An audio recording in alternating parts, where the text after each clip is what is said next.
5 seconds. Start. மாண்புமிகு தலைவர் அவர்களே, ஆளுநர் உரை மீதான விவாதத்தில் கலந்து கொள்ள வாய்ப்பு அளித்ததற்கு என் நன்றியை தெரிவித்துக் கொள்கிறேன். முதலாக மின்சாரத்தை பொறுத்தவரையில் விவசாயத்திற்கு கொடுக்கப்படுகிற நிலை இன்னும் சிறிது மாற்றப்பட வேண்டுமென்று சொல்லிக்கொள்ள விரும்புகிறேன். குறிப்பாக மின்சார பம்பு செட்டுகளுக்கு மனுக்கள் போடப்பட்டால் அந்த மனுக்கள் ஒவ்வொரு அலுவலகமாகச் சென்று விவசாயத்தை பொறுத்தவரையில் மின்சாரம் பெறுவதற்கு 2 ஆண்டுகள் ஆகிவிடும்.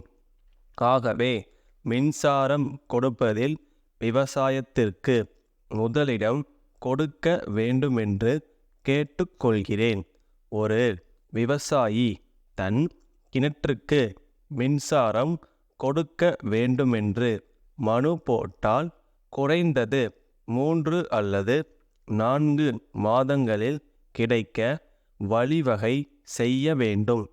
மின்சாரம் கிடைக்காமல் ஆயில் இன்ஜினை வாங்கி வைத்து 2 ஆண்டுகளுக்குப் பிறகு மின்சாரம் பெற்று ஆயில் இன்ஜினை விற்கும் பொழுது மதிப்பிட முடியாத நஷ்டம் ஏற்படுகிறது. ஆகவே ஒரு மனு போட்டால் தங்களுக்கு இவ்வளவு நாளில் மின்சாரம் கிடைக்கும் என்று பதில் சொல்லும் நிலை ஏற்பட வேண்டும். அவர்கள் மனு போட்டு 2வது முறையாகச் சென்று கேட்கும்போது மனு வரவில்லை என்று கூறுகிறார்கள். ஒரு சில இடங்களில் இம்மாதிரி நடக்கிறது. தமிழ்நாட்டை பொறுத்தவரையில் நில சீர்திருத்தச் சட்டம் நல்ல முறையில் அமுலாக்கப்பட்டிருக்கிறது. நிலம் வைத்திருப்பவர்களுக்கு மட்டும் நில சீர்திருத்தச் சட்டம் இருக்கும்போது நகர்ப்புற சொத்துக்கு ஏன் உச்சவரம்பு விதிக்கக்கூடாது என்று கேட்க விரும்புகிறேன். நகரத்தில் ஒருவர் எவ்வளவு சொத்து வேண்டுமானாலும் வைத்து கொள்ளலாம் என்று இருக்கும்போது நிலத்திற்கு மட்டும் உச்சவரம்பு இருக்கிறது. நகர்ப்புற சொத்துக்கும் உச்சவரம்பு விதிக்கப்பட வேண்டும். நிலத்தை பொறுத்தவரையில் ஒரு குறிப்பிட்ட வருவாயை பெற முடிவதில்லை. ஒரு ஆண்டிலே ஒன்றுமே கிடைக்காமல் போகலாம். இன்னொரு ஆண்டிலே கொஞ்சம் கூடுதலாக கிடைக்கலாம். ஆனால் நகர்ப்புறங்களிலே ஒரு குறிப்பிட்ட தொகை கிடைத்து வருகிறது. இதை கருத்தில் கொள்ள வேண்டுமென்று கேட்டுக்கொள்ள விரும்புகிறேன். ஊராட்சி ஒன்றியத்தில் நடைபெறும் தனியார் துறை துவக்கப் பள்ளிகளுக்கு கட்டிடம் கட்ட எந்த விதமான மானியமும் கொடுக்கப்படவில்லை. முன்பு கொடுக்கப்பட்டு வந்தது. தனியார் துறை பள்ளிகள் நமது பள்ளிகளை விட சிறந்த முறையில் நடைபெற்று வருகின்றன. ஊராட்சி மானியம் கொடுக்காவிட்டாலும் பரவாயில்லை.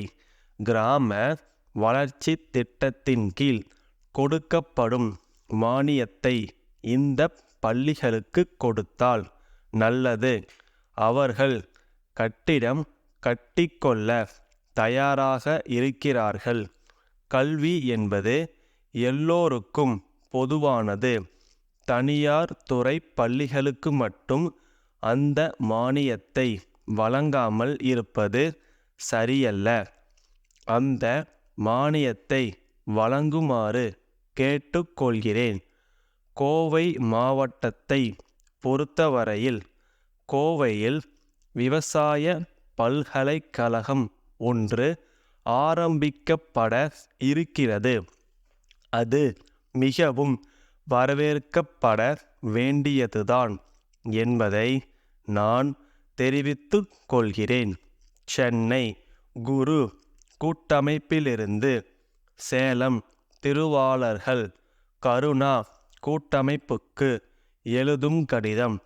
அன்புடையீர், மே 5 நாளிட்ட தங்கள் கடிதம் கிடைத்தது. நாங்கள் வாக்களித்த நாளில் சரக்குகளை உங்களுக்கு அனுப்ப முடியாததற்கு நாங்கள் மிகவும் வருந்துகிறோம். ஒப்பந்தக்காரர்கள், தொழிலாளர்கள் மற்றும் எங்களுடைய மேற்பார்வை அலுவலர்களுடைய ஒரு பகுதியினரும் திடீரென வேலை நிறுத்தம் செய்ததால் எங்களுடைய தொழிற்சாலையில் ஏப்ரல் 10 முதல் ஒரு வாரம் உற்பத்தி முழுமையாக முடக்கப்பட்டது.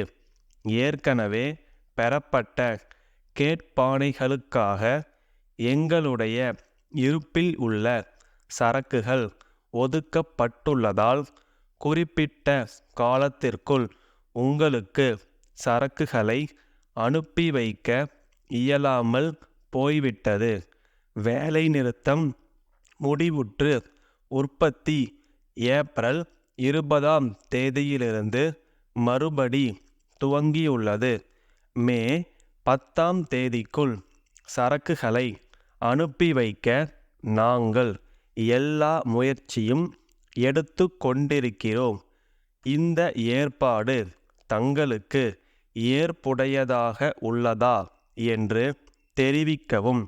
எங்கள் கஷ்டத்தினால் குறித்த காலத்தில் சரக்குகளை அனுப்பாதது குறித்து நியாயமான கருத்து உடையவர்களாக இருப்பீர்கள் என்று நம்புகிறோம். தங்கள் நம்பிக்கையுள்ள ஸ்டாப்.